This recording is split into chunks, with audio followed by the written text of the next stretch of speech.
ಎನ್ನುತ್ತಾಪನ್ನಗವು ಯೋಚಿಸಿ ತನ್ನೊಳಗೆ ಪ್ರದಕ್ಷಿಣೆಯ ಬಂದವಗೆ ಹೆಡೆ ಮುಡಿಸಿ ಭಕ್ತಿ ಭಾವದಿ ಮಣಿತವನ ಶ್ರೀಚರಣಕ್ಕೆ ನೀಡಿದನಾಗ ಆ ಪರಮ ಮಂಗಳನವನು ಮೌನದಲಿಂತು ಉದ್ಬೋಧನೆಯನ್ ದೃಷ್ಟಿ ವಿಷನೆಯಾಗಬೇಕು ನೀನಿನ್ನು ದೃಷ್ಟಿ ಅಮೃತನು ಹೊಂದದಿರು ಕ್ರೋಧವನು ದಿಟದಿ ಪಾಪ ಕೂಪವಾಗಿರಲದು ನಿಶ್ಚಿತದಿ ಇಳಿಯುವನು ನರಕಕ್ಕೆ ಕೋಪಿಷ್ಟನಾದವನು ಅಂತೆಯೇ ನೀ ತೋರದಿರುವ ಕ್ರೋಧವನು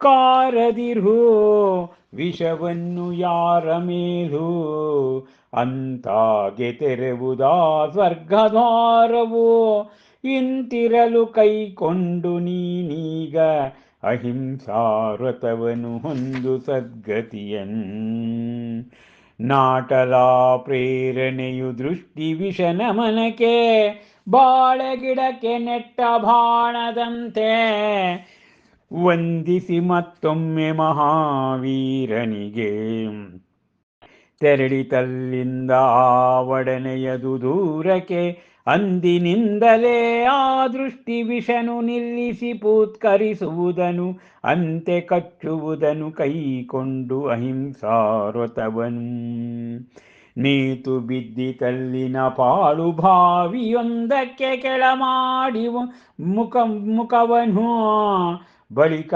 ಕೈಕೊಂಡು ಸಲ್ಲೇಖನವ್ರತವನು ಪಡೆಯಿತಾ ಸರ್ಪ ಸದ್ಗತಿಯನು ಇಂತು ವಿಹರಿಸುತ್ತಾ ಹಳ್ಳಿಗಳಲ್ಲಿ ನಿರ್ಭಯದಿ ಆಗಮಿಸಿದ ಮುನಿ ಮಹಾವೀರನು ಶ್ವೇತಾಂಬಿ ನಗರಕ್ಕೆ ಸ್ವಾಗತಿಸಿ ಅವನನ್ನು ಆದರದಿ ಆರಾಧ್ಯದ ರಸ ಪ್ರದೀಶಿಯ ವಂದಿಸಿ ಭಕ್ತಿ ಭಾವದಲ್ಲಿ ಪ್ರವೃತ್ತನಾದನು ಧರ್ಮಾರಾಧನೆಯಲಿ ಪ್ರಭಾವಿತನಾಗಿ ಆ ತೀರ್ಥಂಕರನಿಂದಲೇ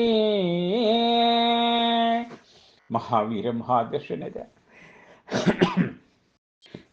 ಶ್ರೀ ಕೇವಲ ಜ್ಞಾನ ಸಂಪುಟದಲ್ಲಿ ಪನ್ನಗನನ್ನ ಜಾಗೃತಿ ಮಾಡ್ತಾ ಇದ್ದಾನೆ ಜೀವನದಲ್ಲಿ ಮಹಾವೀರ ಮುನಿಗಳು.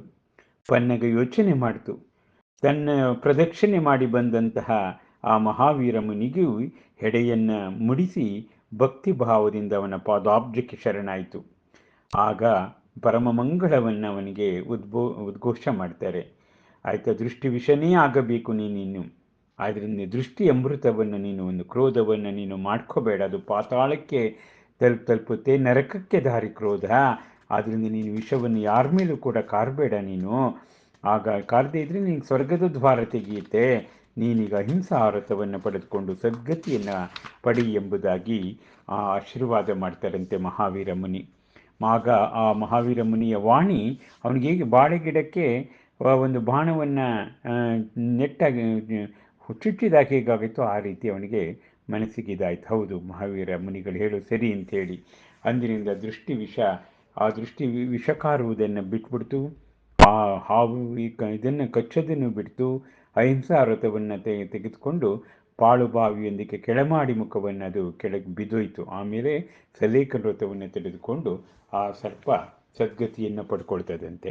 ಹೀಗಿರುವಾಗ ಮಹಾವೀರ ಮುನಿ ಅವರ ಯಾತ್ರೆ ಮುಂದುವರಿತಾ ಇದೆ. ಮುನಿಯಾತ್ರೆ ಹಳ್ಳಿಗಳಲ್ಲಿ ನಿರ್ಭಯದಿಂದ ಆಗಮಿಸಿದಂಥ ಮುನಿ ಮಹಾವೀರ ಕೊನೆಗೆ ಶ್ವೇತಾಂಬಿ ನಗರಕ್ಕೆ ಹೋಗ್ತಾರೆ. ಅಲ್ಲಿ ಭಕ್ತಿ ಭಾವದಿಂದ ರಾಜ್ಯದ ರಸ ಆ ಪ್ರದೀಶಿ ಅಂತಕ್ಕಂಥ ರಾಜ ಭಕ್ತಿ ಭಾವದಿಂದ ಅವರನ್ನು ಸ್ವಾಗತ ಮಾಡ್ತಾನೆ. ಧರ್ಮಾರಾಧನೆಯಲ್ಲಿ ಪ್ರಭಾವಿತನಾಗ್ತಾನಂತೆ ಈ ತೀರ್ಥಂಕರನಿಂದ.